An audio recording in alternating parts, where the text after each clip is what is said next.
Welcome, everyone. My name is Alex Weiser. I'm the Director of Public Programs here at the YIVO Institute for Jewish Research. I have greetings from Jonathan Brent, who wishes he could have been here tonight. Unfortunately, he's got a cold. And I also want to acknowledge Ruth Levine and Irene Pletka from our Board of Directors who are here with us tonight. So for those that don't know, the YIVO Institute for Jewish Research is a very special place for the contemplation of Jewish history and Jewish culture. We have an amazing archive and library with over 23 million documents and over 400,000 books. And we do a variety of programming that brings this alive for the public. In addition to making this material available for researchers and for scholars, we have education initiatives, we have exhibitions, and we have public programs like this event tonight. And so we're very thrilled to have with us Isabelle Rozenbaumas for a very important book. We're really happy to celebrate it here. Isabelle Rozenbaumas is a filmmaker, translator, and independent researcher. Her translations include Max Weinreich, Hitler's Professors, The Part of Scholarship in Germany's Crimes Against the Jewish People. Rozenbaumas was the recipient of a 2013-2014 Baltic Jewish Studies Fellowship from YIVO's Max Weinreich Center. And I'm also going to introduce to the two scholars that are going to be speaking in a moment. First, we're going to hear from Sam Kassow. Samuel Kassow is the Charles H. Northam Professor of History at Trinity College, and he's recognized as one of the world's leading scholars on the Holocaust and on the Jews of Poland. He's widely known for his 2007 book, Who Will Write Our History? Emanuel Ringelblum, the Warsaw Ghetto, and the Oyneg Shabbos Archive, which many know was made into a wonderful film that we've shown here. And after Sam speaks, we're going to hear a video greeting from Barbara Kirshenblatt-Gimblett, Chief Curator of the Core Exhibition of the Polin Museum of the History of Polish Jews, and University Professor Emerita and Professor Emerita of Performance Studies at New York University. So without further ado, I'd like to invite up Sam Kassow.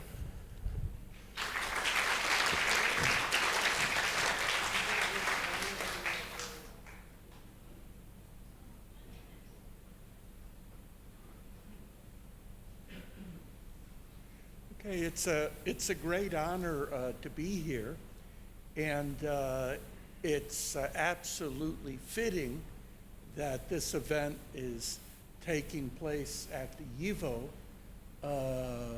which really reflects the glorious heritage of East European Jewry in general, but of Lithuanian Jewry in particular.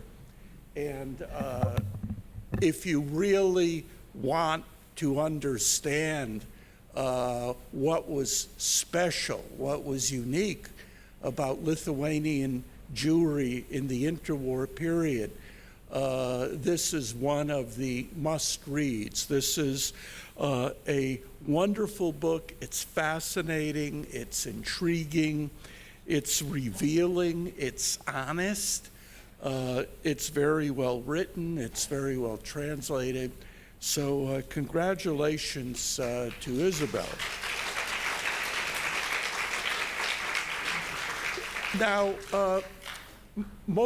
I'm not going to speak for very long, and I want to just say why this book would be important to a historian. One, because while we have some memoirs of Jewish life and Jewish shtetl life in pre-war Poland, we have very few memoirs of Jewish shtetl life in pre-war Lithuania. And what a shtetl, tells, which occupies such a special place in the Jewish heart, and which this book makes come to life. It captures the beauty, the gorgeous physical setting in which Telz is located. As you know, it dates from the 16th century. It was the home of a great yeshiva, which was later relocated to Cleveland, Ohio. And the Yiskar book, the memorial book of Tell's, quite rightly underscores the spiritual achievements, the very deep Jewish values that flourished in that shtetl. But in the memorial book, you're not going to learn about Tell's the way you could learn about Tell's if you read this book, because this book also gives us the other side of what it was like to live in a shtetl between the wars, the grinding poverty. The have-nots were really have-nots. And not only was there a great deal of poverty, I don't want to give too much away because I want you all to read this, but there were also very unpleasant social distinctions. As a young man, once the family had lost its economic standing and it went down many pegs in the social scale, Moishe, as he was called, I assume his name, he would have been called Moishe, would not have been able to go out, say, with the young ladies at the teacher seminary. They were of a social class that was already way above him. And this is a side of shtetl life that we also have to remember and keep in mind. And it also shows how honest this book is. Not many people are going to write in such an honest way about how the father, in effect, deserted his family and set up a new home in Paris and left the family high and dry. And not many people who would have written about that would then describe the fraught but nevertheless real reunion that took place many years later. So as a personal document, this is really, really gripping and compelling.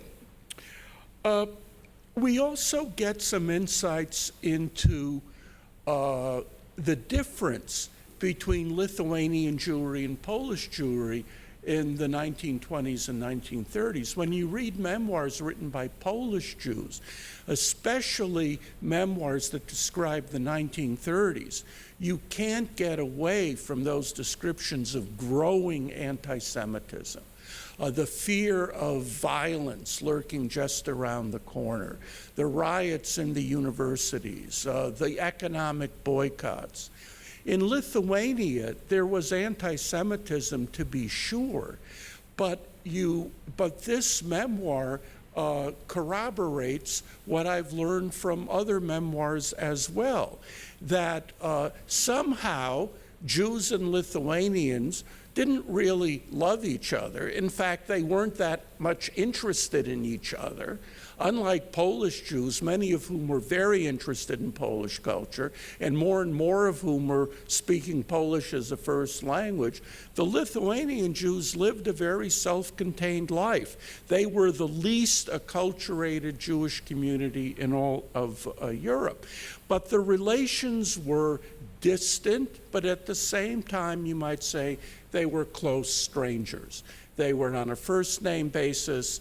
There was much less violence in Lithuania, and that underscores the horrible shift that took place in 1941, when Lithuania was the first country in Europe to see the mass destruction of its Jewish population. 80% of Lithuania's Jews were murdered. By November 1941, before the Holocaust began anywhere else, and most of the actual physical killing was done by Lithuanians.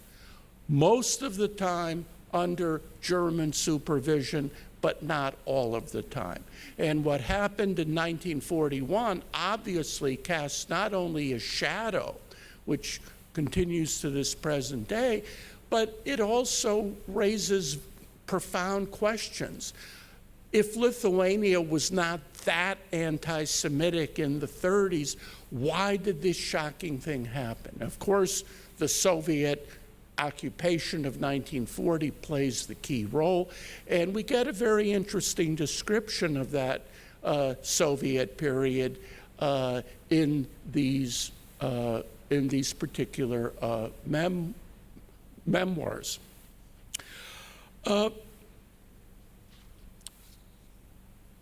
This is written by a person who is one of the most resourceful, inventive, ingenuous people I've ever read about. There's a Yiddish expression, el gitzachal molanetze. I mean, this guy is the champion. His father deserts the family and he becomes the breadwinner. The Germans invade and he has the seichel to steal a bicycle and actually ride into the Soviet Union. He describes this terrible ordeal of hopping onto trains, finding himself in this god-awful Uzbek collective farm. And this is another reason why the book is valuable, because we still don't have enough memoirs and we still don't have enough descriptions of the Jews who survived the war by running away to the Soviet Union, or Jews who had been arrested by the Soviets and spent the war in the Soviet Union. Most of the Jews who survived were in the Soviet Union, and we still don't know enough about their experience. And this really adds quite a bit to our knowledge. And then he goes into the Red Army. And here we have one of the best descriptions of a military formation that to this day very few Jews know anything about. If you want to read about Jewish heroism, if you want to read about fighting Jews, if you want to read about Jews who fought the Germans and who inflicted heavy casualties on the Germans, you know, sometimes you read about the partisans, sometimes you read about the Jewish brigade, but there was no unit that was as well organized and as numerous as the 16th Lithuanian Division.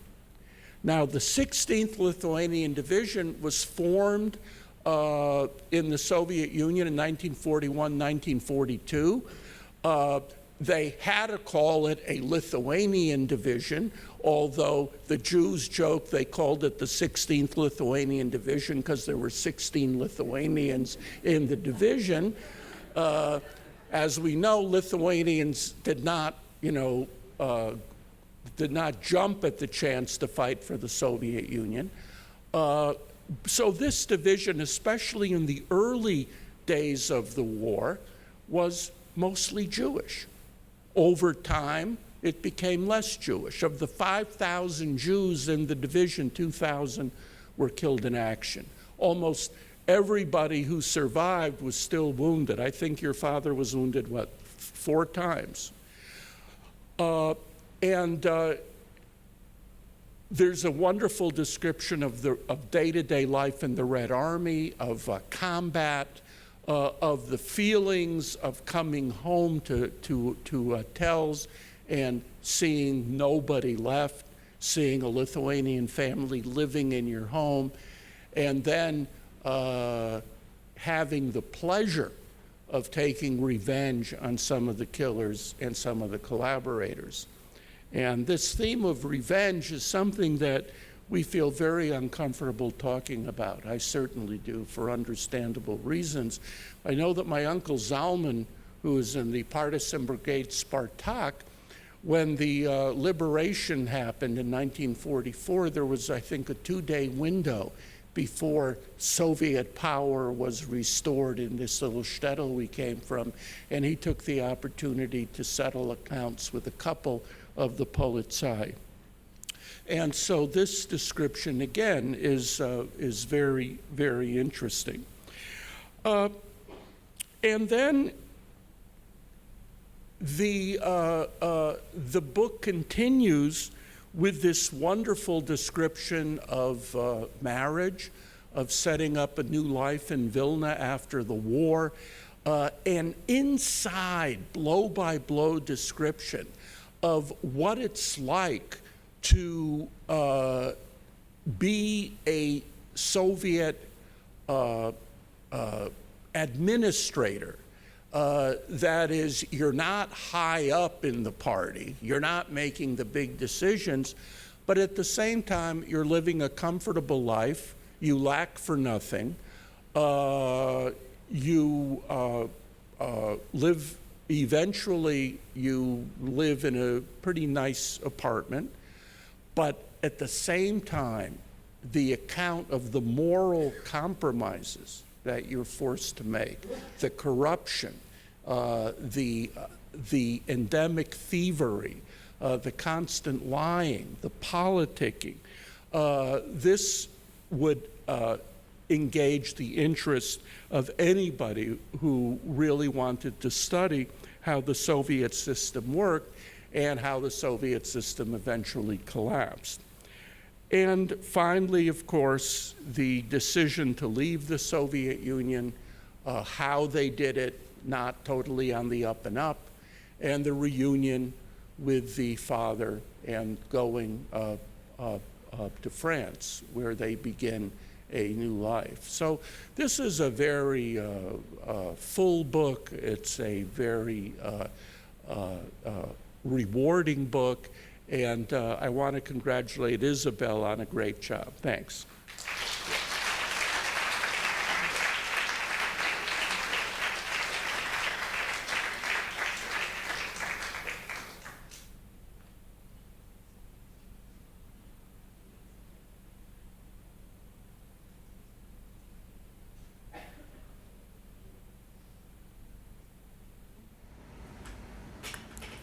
So the Odyssey of an Apple Thief is absolutely fascinating, especially because, like Isabella and her project with her father, I too had a project with my father. And in both cases, we collaborated on trying to recover their memory of growing up in Europe. There's a huge difference between these two projects, and each of them has their own very special quality.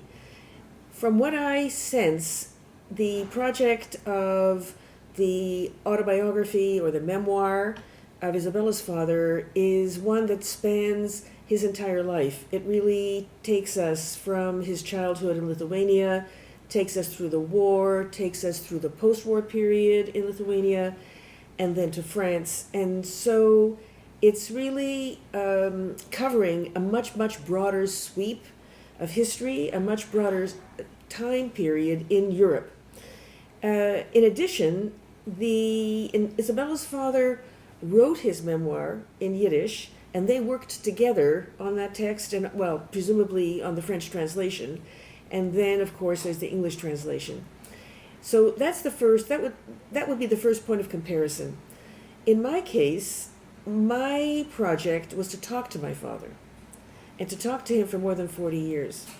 So I began talking to him in 1967, when he would have been, he was born in 1916, so he was born just a few years before Isabella's father. And I talked to him for over 40 years, and I recorded the interviews, and I transcribed them, and I composed the text, and then I sat down with him, and we worked together on the text, which was in English, although the interviews had been in Yiddish and English. Now, in the case of my father, he left when he was 17 in 1934.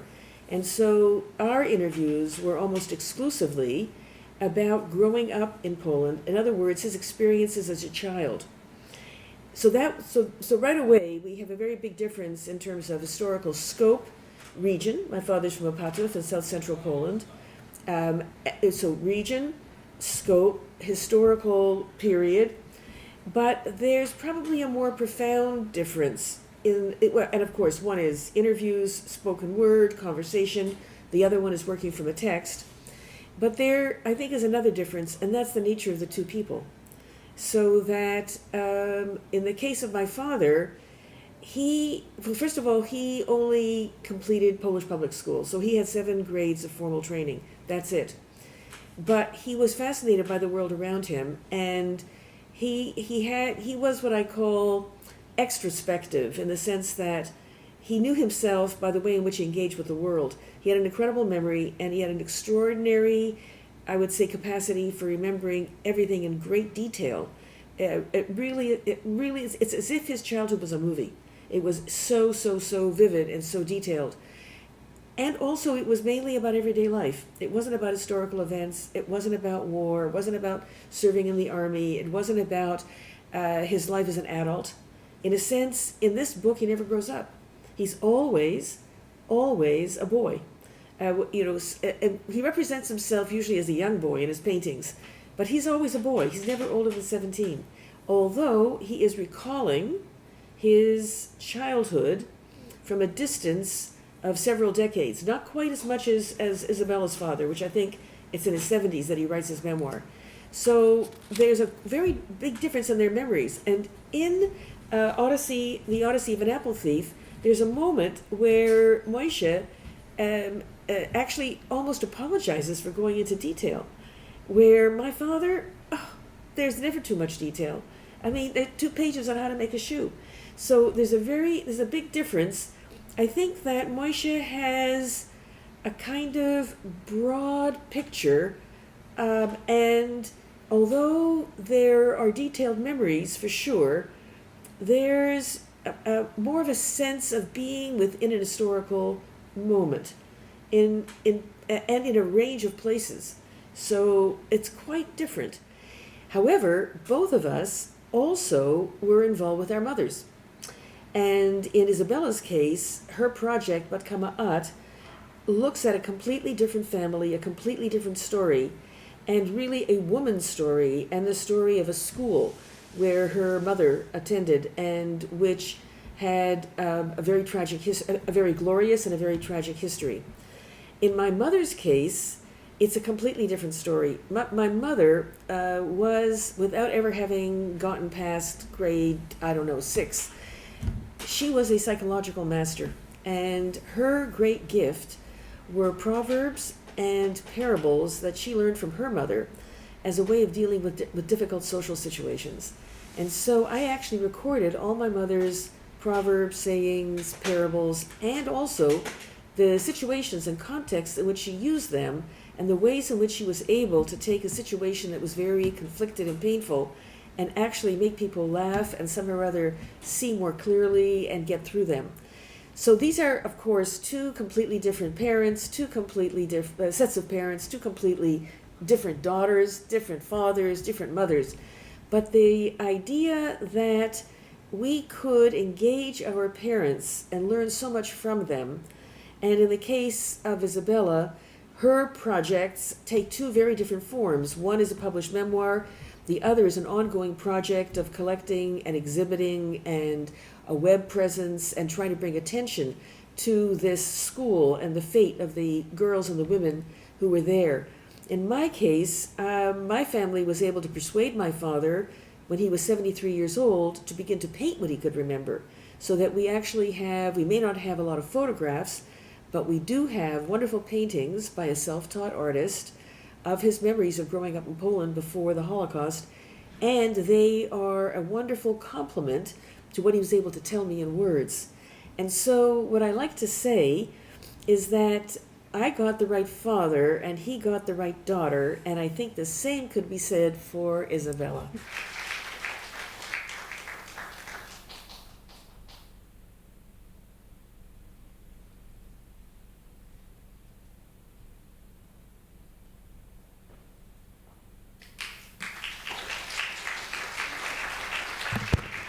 Thank you for being there.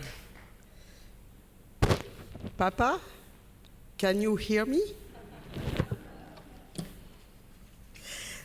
Thank you to Samuel Kassow and Barbara Kirshenblatt for shedding light on my father's book. I always learn from you. A great Yesher Koyer to Jane Tuzinski and Alex Weiser for organizing this event. Sandra Kiricescu, who is running the PowerPoint, and for her precious help. And of course, Eddie Sullivan for his technical and psychological support. I want to praise the translator, Jonathan Layton, here.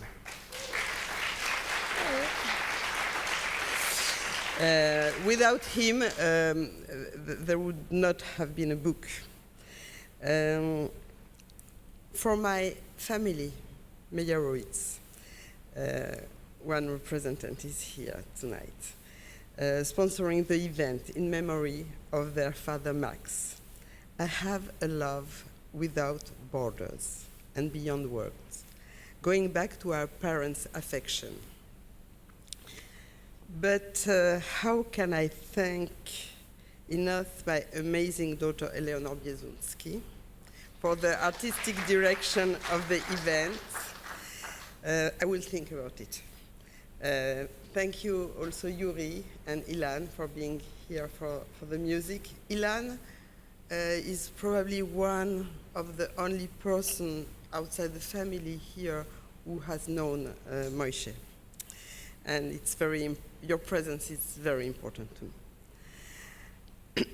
I would like to express my gratitude to Syracuse University Press, and in particular to Ken Frieden, for publishing this young worker's memoir. Being published by a university press would have been for Moishe a motive for pride, and I will not keep it a secret for me as well. I also want to thank YIVO, my spiritual home in the world, for hosting this event, and also Jonathan Brent, who is sick tonight. So, most of us have had a mother and a father, or have a mother and a father. Not all of us, though, had a father who used to say, never become rich. Did I take this prescription too seriously?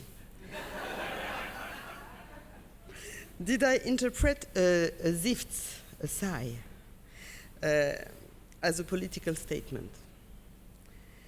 Growing up in my parents' house, I have been educated as if poverty and hardship were knowledge, almost science.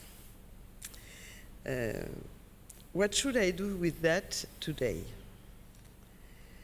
Apprenticeship may be a key word to understanding my father's life, to which we can add necessity, hard work, trial, poverty, and thanks God and you in Himmel, resourcefulness. Thank you, Sam, to have spoken about my father's resourcefulness.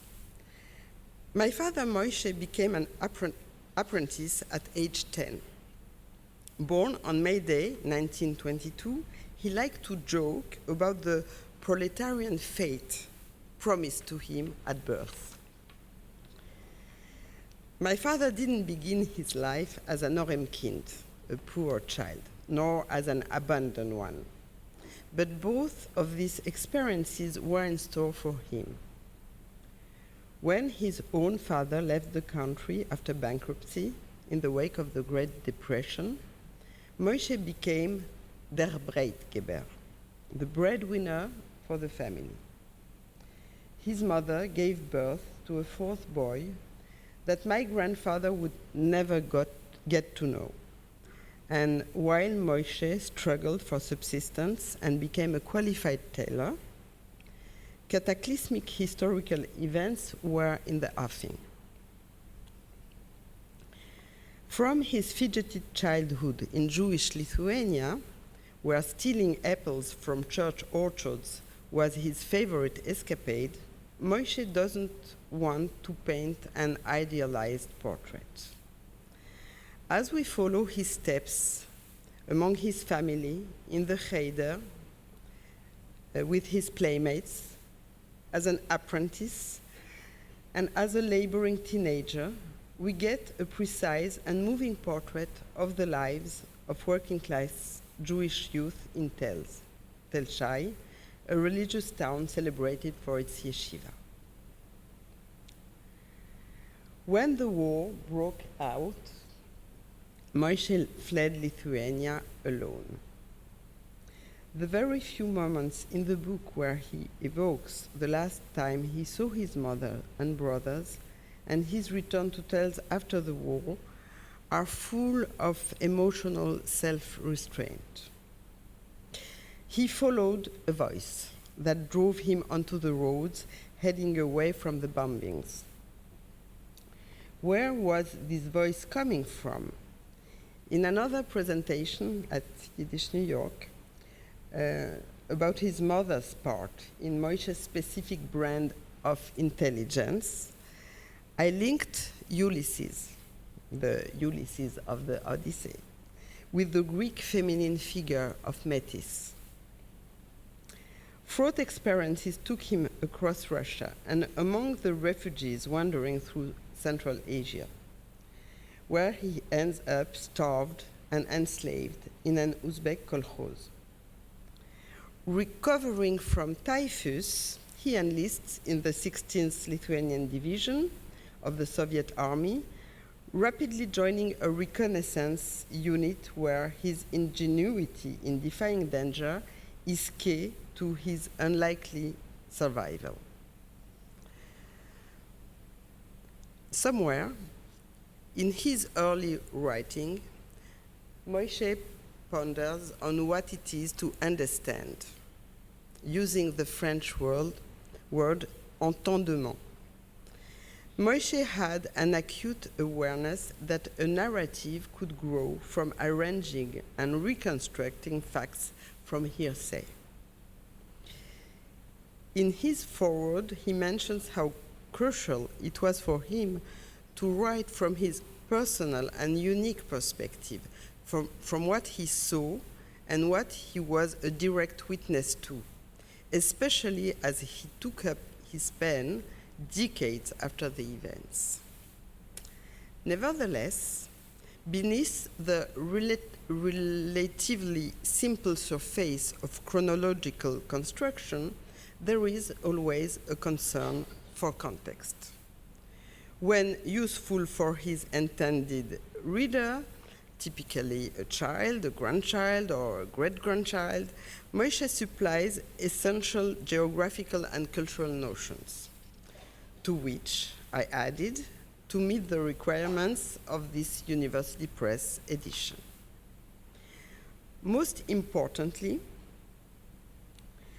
the ongoing conversation between tradition and politics was the fabric of his thought. How come and why was that? Moishe's curiosity extended to every realm of intellect and culture. His taste for the complete works of so and so was no doubt shaped by the formal Marxist-Leninist method of study. For young party cadres, schools were opened everywhere in the Soviet Union, especially in the newly established socialist republic like Lithuania.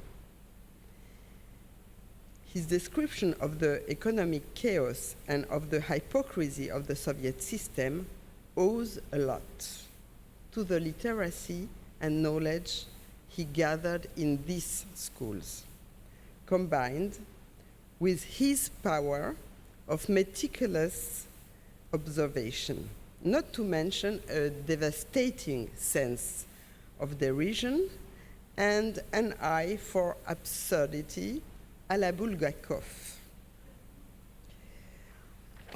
I'm quoting him. In spite of the propaganda, the lies, and the ideology, The 8 years spent in the midst of this indoctrination brought me knowledge of economics, politics, and even philosophy. Naturally, only materialist philosophers were studied, and not all of them either. All in all, having access to an education, however partial and biased, finding myself with people who knew about things of which I was ignorant, discussing with them subjects that had been unthinkable beforehand, led me to think for myself, to pose new questions, and finally to fundamental self-reassessment. But his own thirst for knowledge was motivated even more by his desire to make sense of his life's tribulations, to understand his ordeals in time of war and his survival as his family was engulfed in the Khurban. If only through the materialist critics of it, metaphysics was floating in the air. So it shouldn't be surprising that in his later life, having journeyed on his Odyssey and traversed through philosophy, he returned to the religion of his pious mother.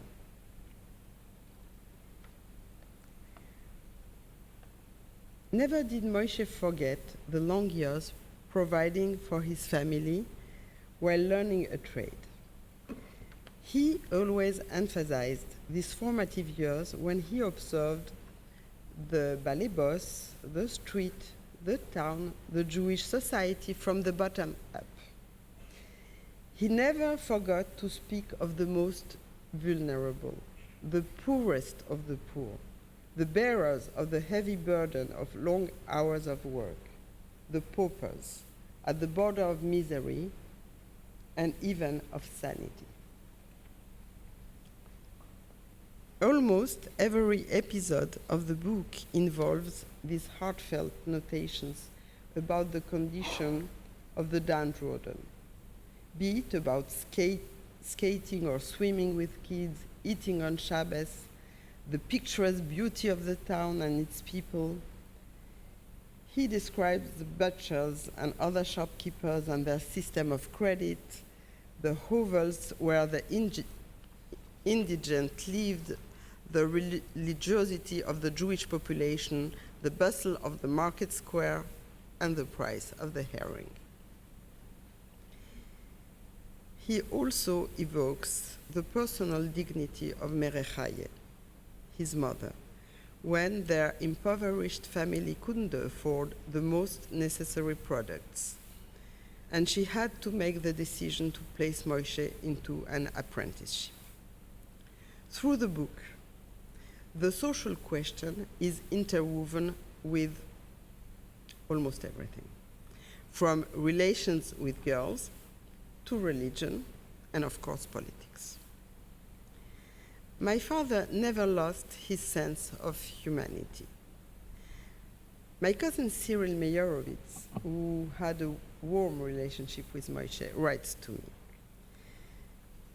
His ability to develop relationships and attachments with individuals was fundamental to his survival.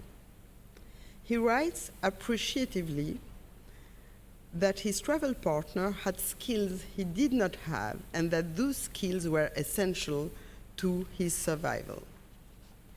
One wonders how much his own survival instinct, his pragmatism, or his relational skills played a part.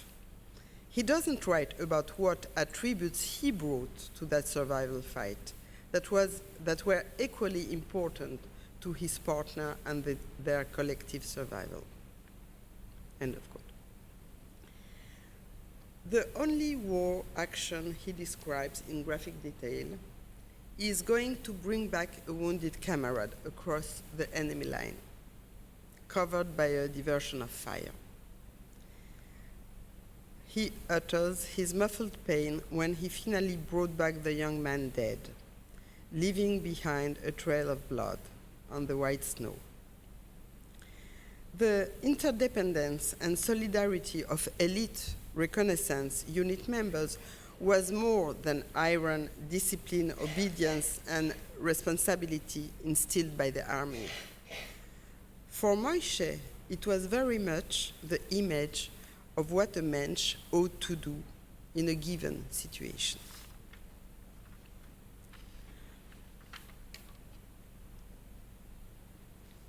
Already in Vilna after the war, my father had read the Russian classics and also the naturalist literature in translation, Dickens, Zola, Balzac.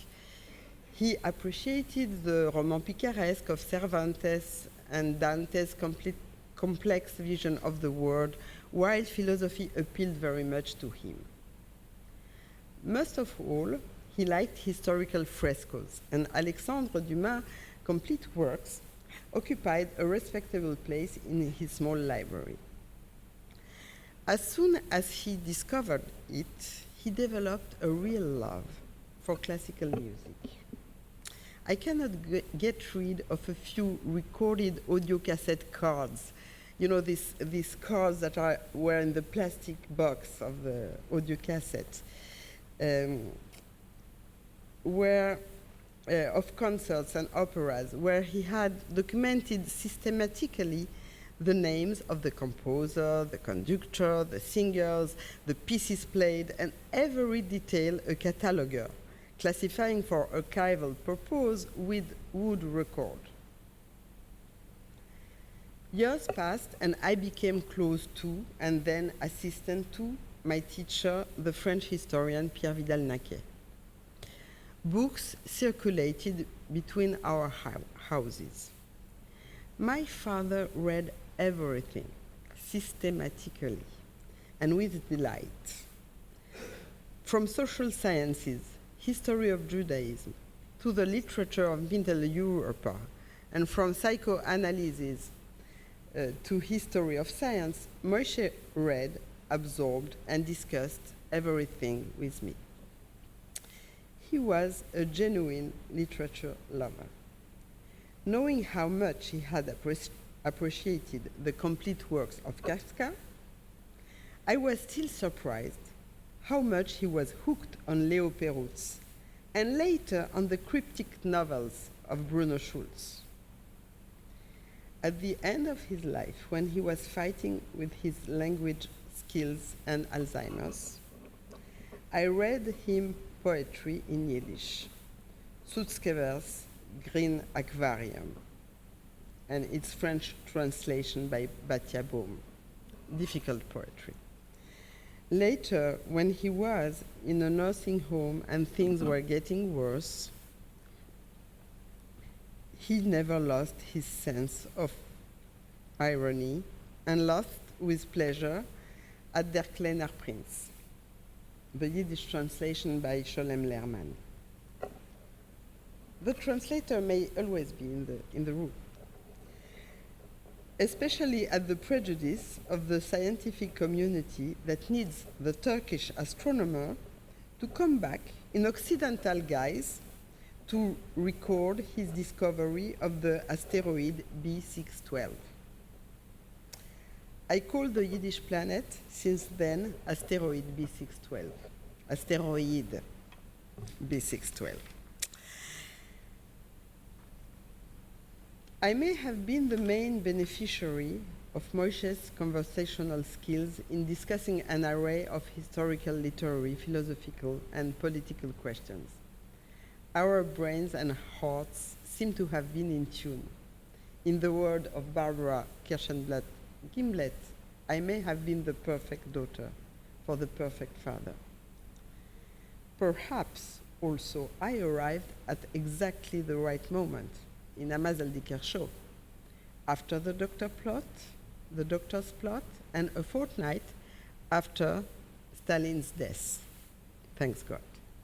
Precisely when Moishe started having doubts about his ideal, but clearly he had nourished doubts about the entire system much earlier, because as he writes, the risk of the war had been enough for me. and I came to reject this life, both dishonest and perilous, even though the whole society was gangrenous. As for the workers, they could be arrested for a trifle, being imprisoned for 7 years just for being found leaving the factory with a spool of thread. A cadre occupying a high-level post could juggle truckloads without getting caught, because the system was corrupt and rotten. I had decided to become a mensch again, an upright, no-tricks man, an honest worker who earned his living with his hands. End of quote.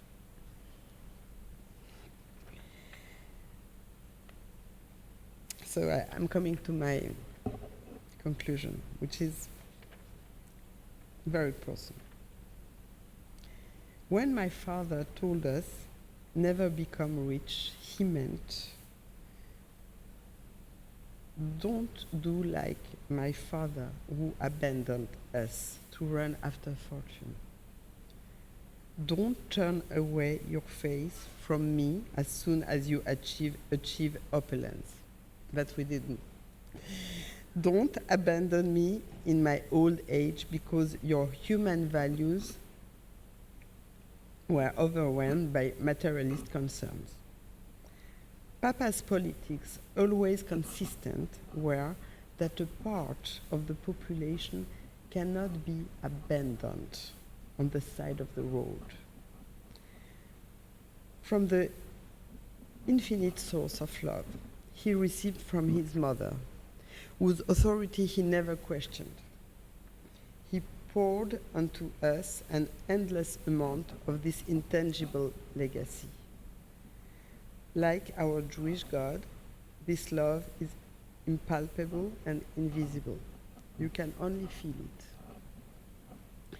He wanted us and our offspring to be aware that that was the most precious possession, and that in fact we possessed nothing but that love and fundamental sense of humanity. And we can bequeath nothing else that is indestructible. And as Sascha, mein Bruder, der einziger mit wem ich hab sich geteilt atatemamen, says in French, notre richesse n'est pas matérielle. Bien vu, well said, Bruder. Schönen Dank.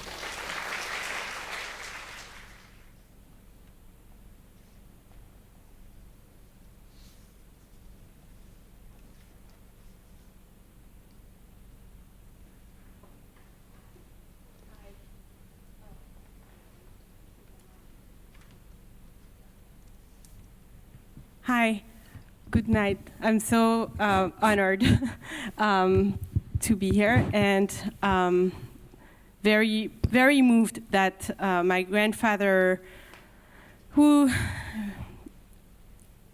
just decided to write his memoirs for his family, basically, was published now in 2 languages. It's really something that I don't find incredible, because it is a wonderful book, but that still astonishes me.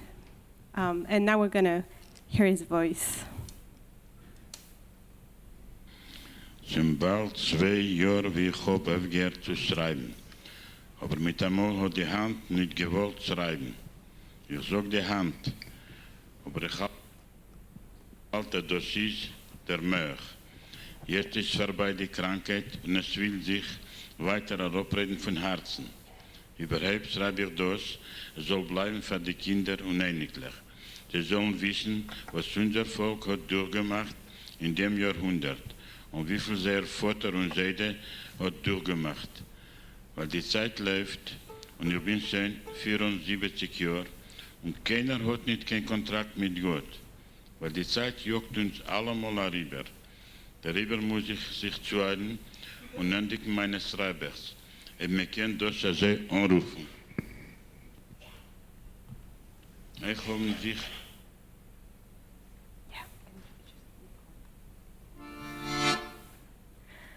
Berg, über den Berg fliehen Teubenporen, fliehen Teubenporen.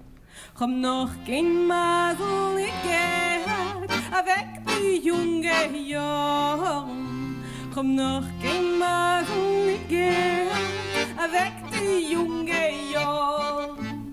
Spanische Brüder, die schwarze Fähr, lass mir laufen vor, lass mir laufen vor.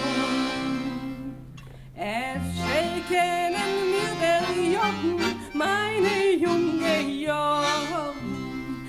Äfschel kennen mir der Jungen, meine junge Jungen.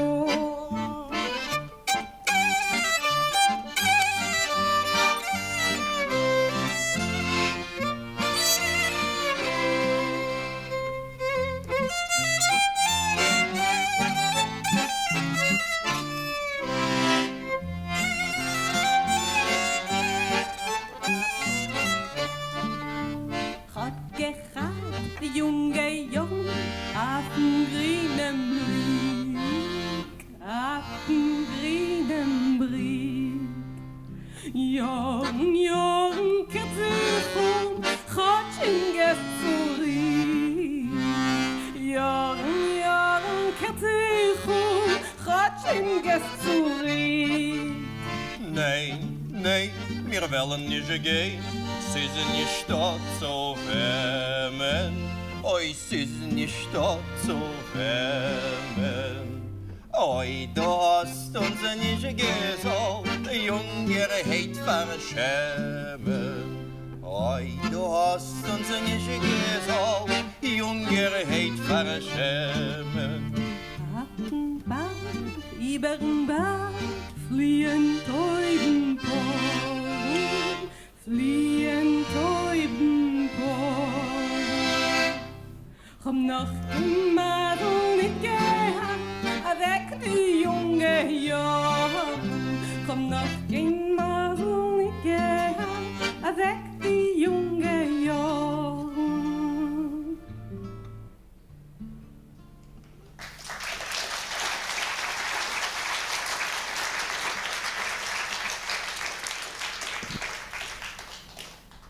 In winter, the lake was covered with a thick layer of ice.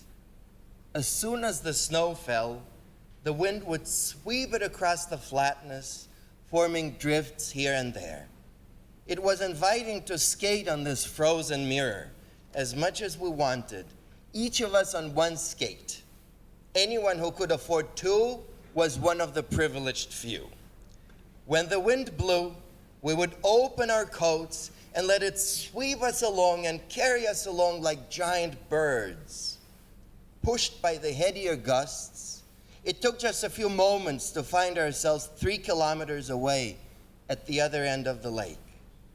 We had to be very careful, however, because the fishermen had the regrettable habit of cutting holes through the ice, which is how on a gorgeous day I plunged into such a dark and frozen abyss from which I was pulled stiff as a board, literally frozen.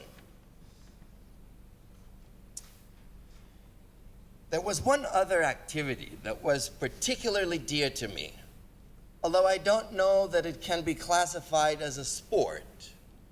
I got into the habit of visiting the orchards where all kinds of fruits were to be found.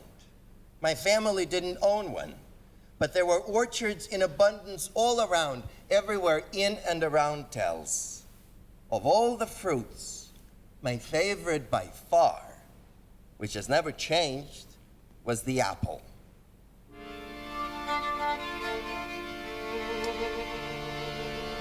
The way they were when picked from the tree, so tasty and crunchy, from their skin to their core, until nothing was left but the wooden stem.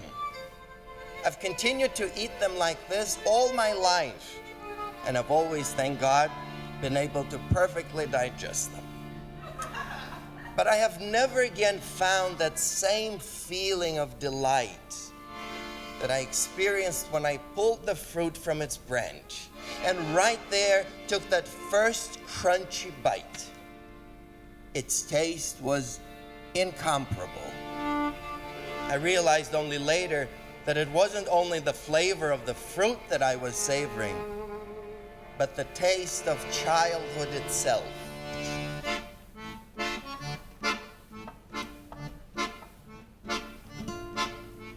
Grüne Augen hat der Baum, schwarze Augen hat die Nacht, blaue Augen hat der Himmel und der Baum, ich hab Patrimonio, dil, dil, dil, dil, dil, dil, dai, dil, dil, dil, dil, dil, dai, dil, dil, dil, dil, dil, dai, dil, dil, dil, dil, dil, dai, Krime Fisslech hat der Welt, Slech hat der Tod, heute Augen hat der Feier, spiel je mir den neuen Scheier. Dil, dil, dil, dil, dai, dil, dil, dil, dil, dil, dai, dil, dil, dil, dil, dil, dil, dai, dil, dil, dil, dil, dil, dai.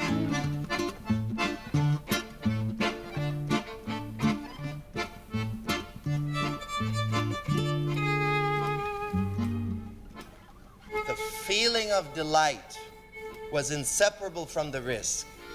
We always took a risk in the orchard, but there was less of a risk if we went over the wall. Well, not really a wall, but a small fence of wood planks. We would push one aside to make our discreet opening at the bottom and close it up again as though nothing had occurred until after we had ingested our booty. But all orchards did not find favor in my eyes. To tell the truth, I preferred going solo, even if I occasionally pulled a job with friends. In that case, I was in charge. We liked raiding the best orchards, which happened to be the most guarded ones, an experience that I relied on greatly later on in the army. Our choice of an orchard would be contingent on the risks. The more there were, the more we liked it. The big orchard of the Catholic seminary or the Orthodox priests were by far our favorites. Schwere Sachen hat der Sack, schwere Sachen trockt der Schwell. Wer wird sitzen auf dem Dach, der wird spielen wie Rachel. Dil, dil, dil, dil, dil, dil, dai, dil, dil, dil, dil, dai, dil, dil, dil, dil, dai, dil, dil, dil, dil, dil, dai, dil, dil, dil, dil, dil, dai, dil, dil, dil, dil, dil, dai, dil, dil, dil, dil, dil, dai, dil, dil, dil, dil, dai.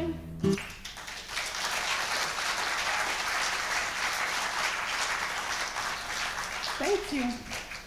You will now hear another audio recordings from. So my grandfather decided to record himself read his entire Yiddish original manuscript through. So this is what you hear. The translation that you're going to see projected is actually from the published English translation. So it doesn't exactly match, but it will give an idea to those who don't understand Yiddish. And those who understand Yiddish, don't look, only listen. Sehr wenig aufgestellt wegen Aspekt von dem Teil von der Bevölkerung, welche haben gelebt in sehr schweren Bedingungen und in Not. Viele haben gelebt in Kellern und nur gehabt ein kleines Fenster zu sehen, die Licht von Himmel. Und die Dielen seinen gewinn bleich von Erd und gegessen nur ein Stückchen schwarze Brot besorgt mit Diene Zucker. Kein Elektro haben sie noch keinmal nicht gehabt und sie beleuchten mit einem kleinen Lämpele, nicht geheizt oder knapp geheizt und sehr schlecht angetan. Zu wissen, der Teil von Bevölkerung, der dann gewinnt Frumme, halb Frumme und nicht kein Frumme. Und ich halte, dass jeder einer hat gekannt als eine Familie, als eine Familie ist. Das ist wichtig, wir dürfen auch das wissen. und das ist die zweite halbe von der Matbee. Als eine Keller habe ich versucht sehr schwarze Brotbasoten mit ihnen Zucker. Ich meine, als man darf das nicht verleugnen und ermonnen. Und es seien noch da Leben gebliebene. Und sie haben das gewiss nicht vergessen. Aber viele als Heint leben sie in einer anderen Welt. Man hat nicht genug beschrieben, den einfachen Menschen, die alle Balmaloches, was nicht alle haben gegessen zu satt alle Tag, die Furmanes und alle übrige einfache Menschen, was pflegen suchen zu verdienen auf den Tag durchzuleben. Als Teils hat euch existiert. Ich meine, als man darf sein objektiv und sich nicht einreden, als wir stammen von adeldicken Stamm und gehören zu den Smetana von Stadt oder gar wir werden sehen, ein Teil von Stadt. Das geht keinem nicht zu keinem Covid und wir alle kennen sich von daheim. Zum Verändigen mit der Frage sage ich, als wir dürfen sich nicht sehen mit unserer Stadt, aber man darf ihr sehen, als wie sie es gewinnen und als wie wir seinen gewinnen. Das hat gar nicht getan, wie wir seinen Heint. Jeder hat durchgemacht seinen Weg, wer zum Guten und wer zum Schlechten. Der Leben ist also. Hat meine Mutter gesagt.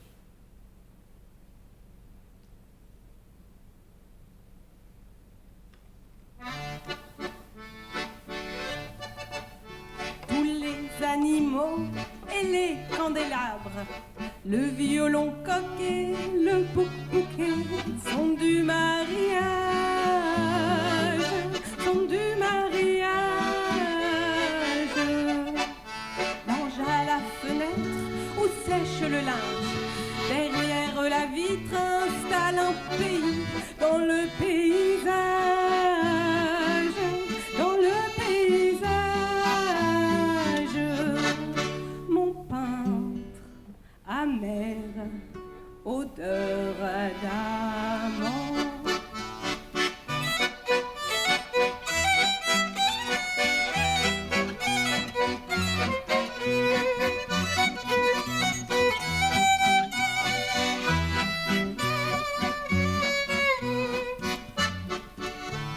Les danseurs ont bu le grand soleil rouge qui se fera lune avant bien longtemps sur les marécages,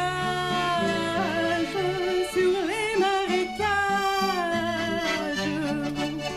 Et le cheval chèvre assis dans la neige aimerait parler avec les poissons qui sont trop sauvages, qui sont trop sauvages. Mon pain amer, odeur à l'amande. Le peintre est assis quelque part dans l'ombre. À quoi rêve-t-il sinon des amants sur leur beau nuage, sur leur beau nuage. Au-dessus des toits, à l'horizontale, dans leurs habits neufs avant d'être nus, comme leur visage, comme leur visage. Mon pain amer, odeur d'amande.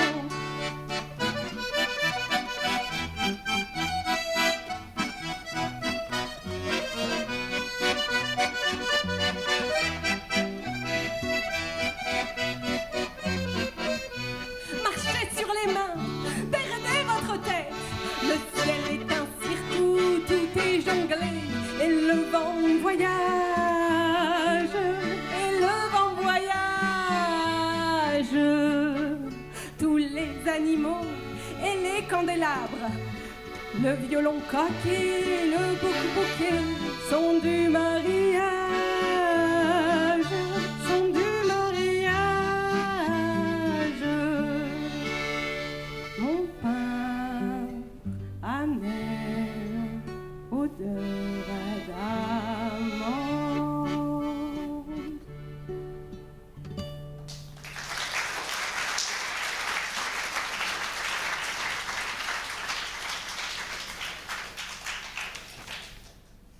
Meanwhile, our situation never stopped deteriorating to the point of becoming really unbearable.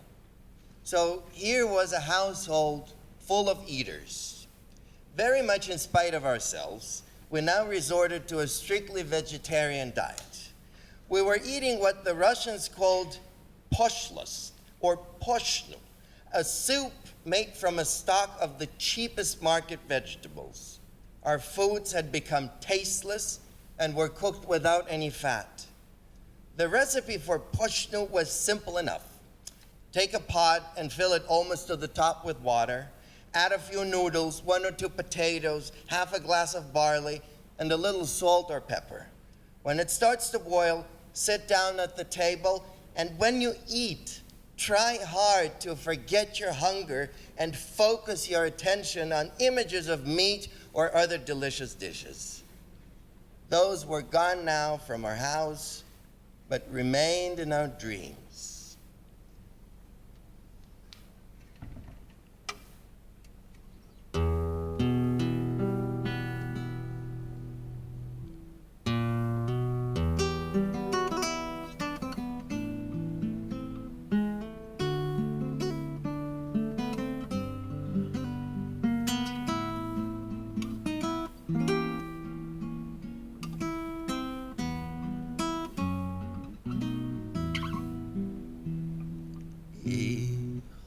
Lieb und schlau ohne Miet werden in mein Städtel stiller Heid, dich meine Liebinke herumnehmen und spazieren salbe zweit, als die Sonne kommt uns entgegen und beleuchtet dem frischen Tag.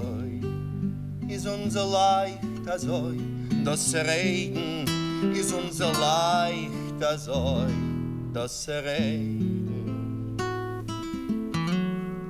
Und das Schweigen, und das Schweigen,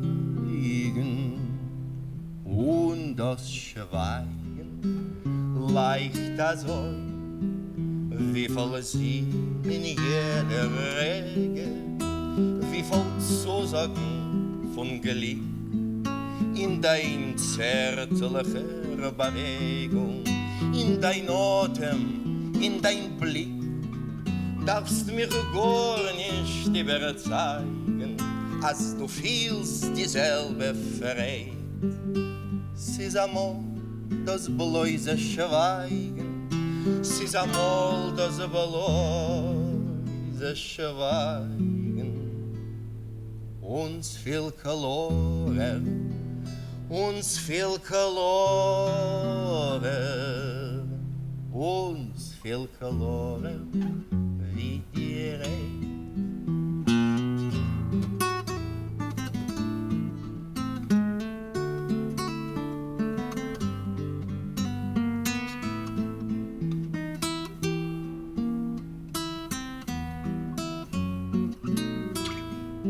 Сколько смысла и значения вижу я сейчас во всем, и в твоем прикосновении, и в молчании твоем.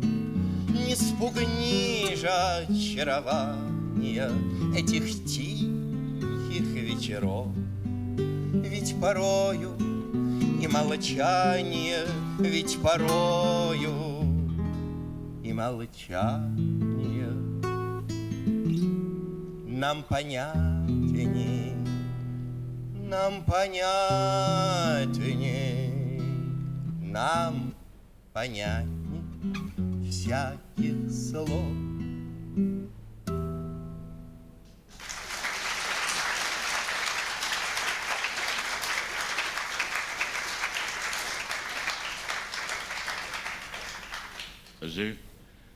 Als wer nicht ist, muss gehen arbeiten. Mein größerer Bruder Josef hat sehr gut gelernt. Der Kleinere von mir Leben ist gewesen zu klein. Und gar der letzte gar ein Kind. Ist der Einzige, was gedacht werden, ein Proletarier, ist nur ich, weil kein größer Masmid bin ich nicht gewesen, kam geendigt die Volksschule und gehabt knappe 11 Jahre. Hat man mir erwägen, sich lernen für einen Fotograf. Ist doch gar ein schöner Fach, was schmeckt mit Kunst. Aber Gott hat nicht gewählt, als soll werden ein Künstler. Also wie unsere Kleider haben sich abgenutzt.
Since our wardrobe was getting shiny from being overworn, and there was no money for a new one, my mother got the idea of talking to a tailor who specialized in salvaging old clothes.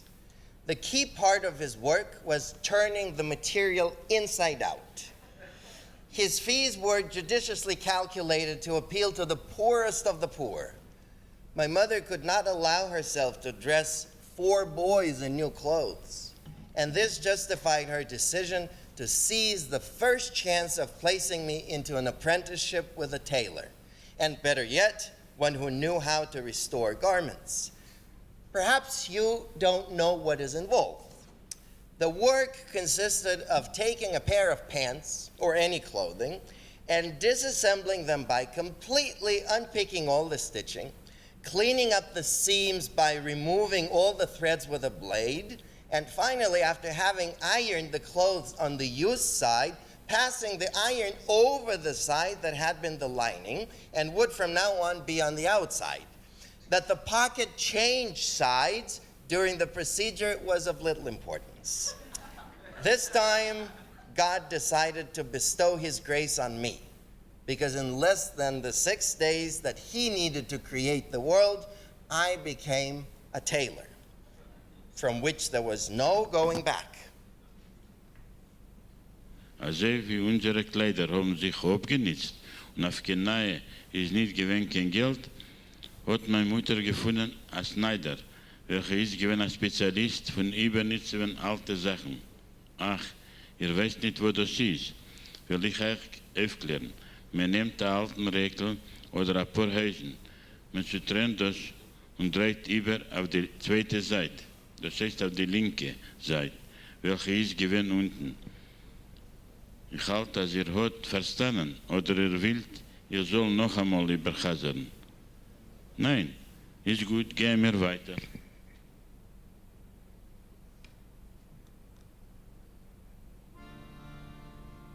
Mit a nodel on a nodel, mit a nodel on a nodel, ben ich mir bekovet godel.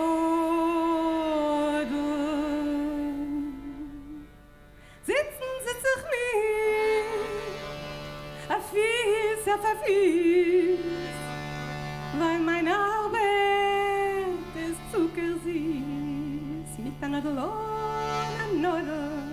mit anodlon anodl, ich mir bekovet god.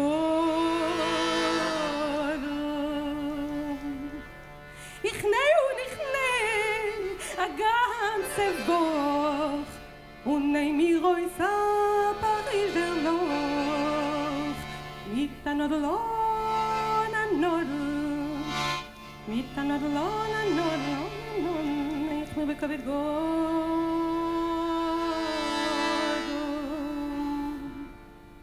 Und als ich hab anodl mit a Fodem, ne ich mir die schönste Godem mit anodlon anodl, mit anodlon anodl, ne ich mir bekovet god. Shabbos geh ich raus, wie Pasek steht, mit die eigene Godem, was hab allein genäht, mit anodlon anodl, mit anodlon anodl, ne ich mir bekovet god.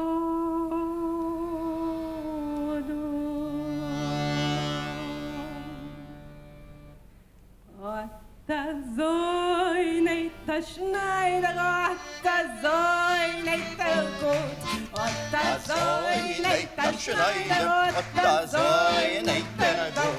Neit a ganze Woche, verdient a Gilden mit a Loch.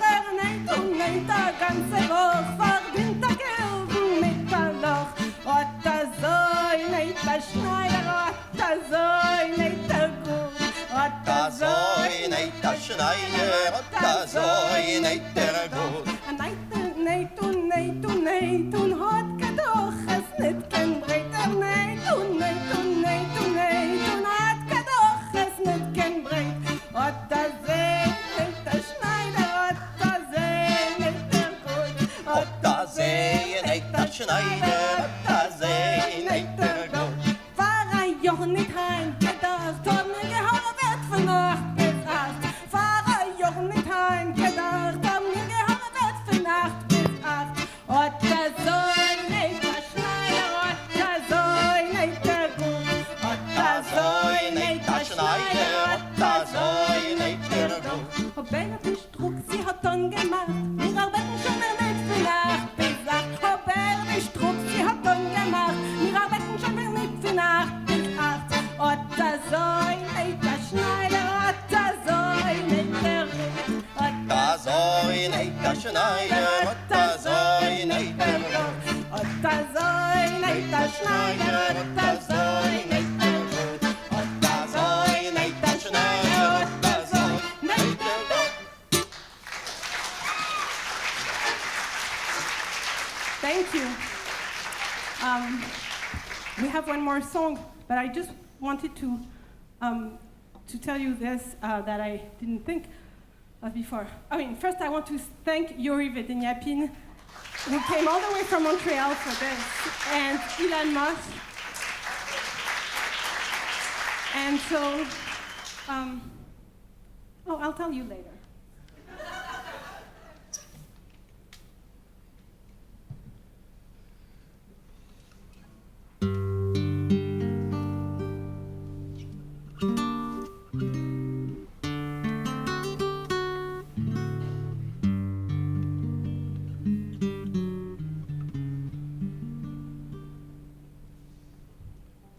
По Смоленской дороге леса, леса, леса. По Смоленской дороге столбы, столбы, столбы. На дорогой Смоленскою, как твои глаза. Две холодных звезды голубых моих судьбы. На дорогой Смоленскою, как твои глаза. Две холодных звезды голубых моих судьбы. По Смоленской дороге метель в лицо, все Все нас из дому гонят дела, дела, дела. Может быть, понадежнее рук твоих кольцо. Покороче бы, наверное, дорога мне легла. Может быть, понадежнее рук твоих кольцо. Покороче бы, наверное, дорога мне легла.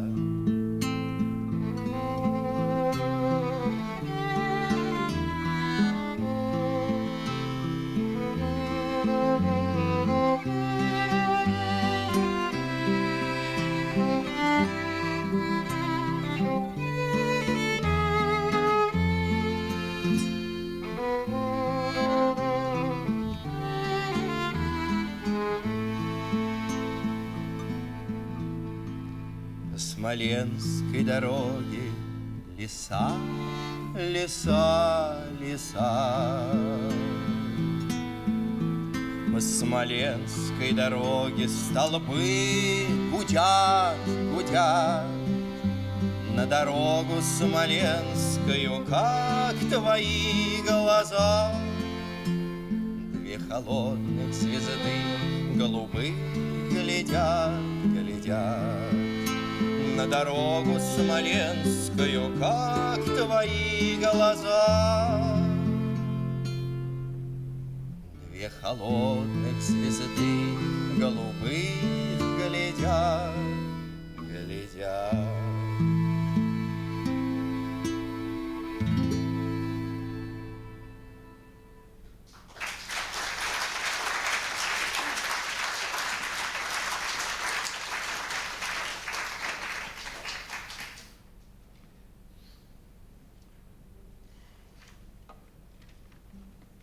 The 16th Lithuanian Division was an infantry corps composed of Lithuanians, Russians, and numerous Jews.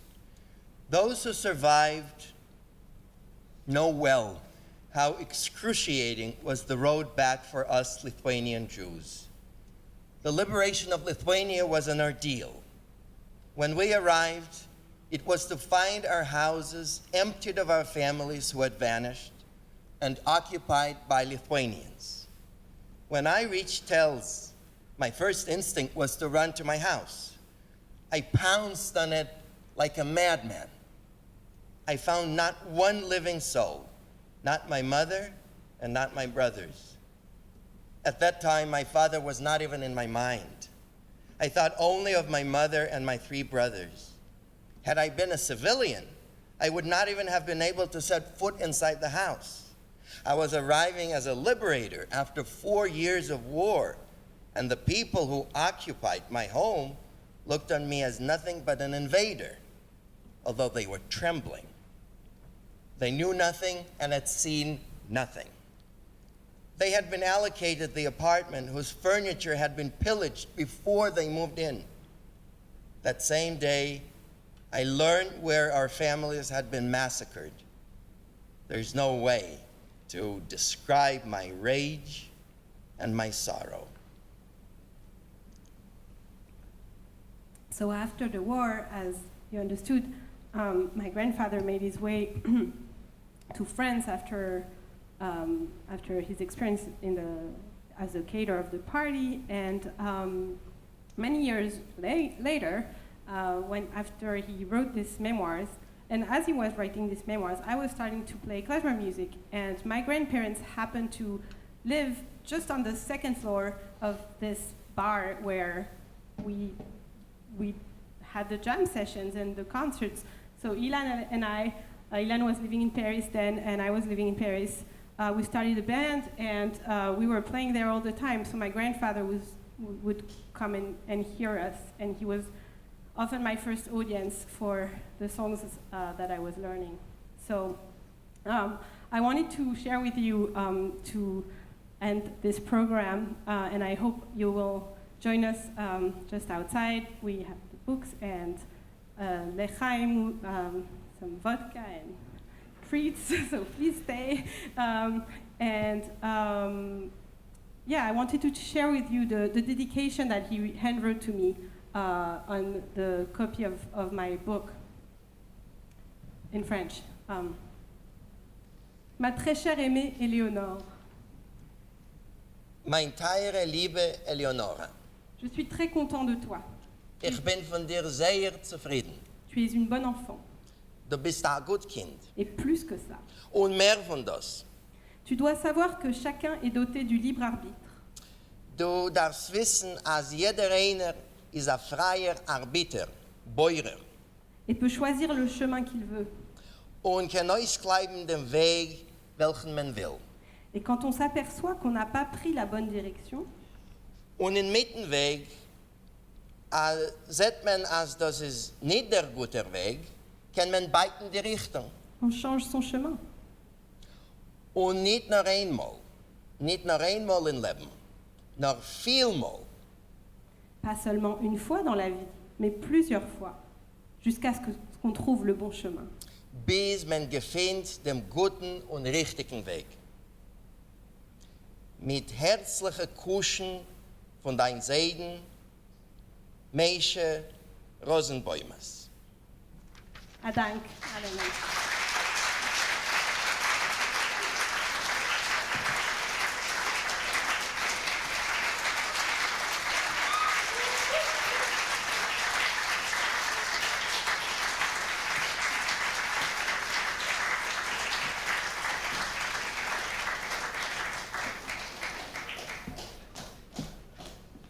I want to thank again Sandra Kiritescu, who helped us tremendously with translations and PowerPoint and many help, and Eddie up there and his partner, helper, who helped us. Thank you.